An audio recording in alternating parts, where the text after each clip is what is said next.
আমার দেশের কত ধনী আল্লাহ পাওয়ার জন্য মাহে রমজান আসলে মক্কায় দৌড়ায়, মদিনায় যায়, কয় মক্কায় নামাজ পড়বো, মদিনায় নামাজ পড়বো।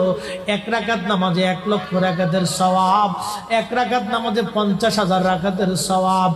উমরা করে মক্কায় কাটায় সময় মদিনায় কাটায়, মক্কায় কোরআন খতম দিতে চায়, মদিনায় কোরআন খতম দিতে চায়। সওয়াব মাহে রমজানে অগণিত সওয়াবের আশায় ব্যক্তিগুলি আল্লাহর ঘরে হাজিরা দেয়, কিন্তু বাড়ির পাশে গ্রামের কত গরিব মানুষ টাকার অভাবে বাবা ভালো ইফতার করতে পারে না, টাকার অভাবে কত মা ভালো সেহরি করে রোজা রাখতে পারে না। এই ধনীরা এই গরিব মানুষের ঘরে খাবার না দিয়ে আল্লাহরে পাওয়ার জন্য মক্কা মদিনায় দৌড়ায়। আল্লাহ ডাক দেখো, বান্দা একবার মরে দেখ, কায়দা মতো জুতা দিয়ে পিটামো, আমার বান্দারা না খেয়ে ইফতার করবে, আর তুই আল্লাহ পাওয়ার জন্য মক্কায় আইছো, এমন আল্লাহ আমি ধরা দেব না।